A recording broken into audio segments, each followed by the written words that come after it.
Who would have imagined that in addition to Leon Bailey blazing the Jamaican trail with Aston Villa in the English Premier League, in the women's equivalent, 20 goals to be top goal scorer for the season, record goal scorer for her club, Manchester City, 50 goals in 57 appearances.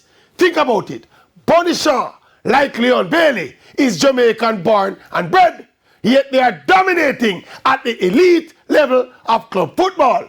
Young players in Jamaica with talent and tenacity need to understand that despite all the odds, if their talent and their tenacity meet opportunity, they too can rise to the very top of their game and become world beaters in football. And all of this in spite of the poor infrastructure, the limited resources. We don't even have a football culture or a football philosophy or even good football fields.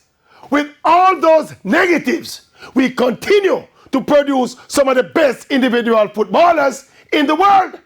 Now, what Leon Bailey and Bonnie Shaw's success is showing us as Jamaicans that we must stop finding excuses not to be great.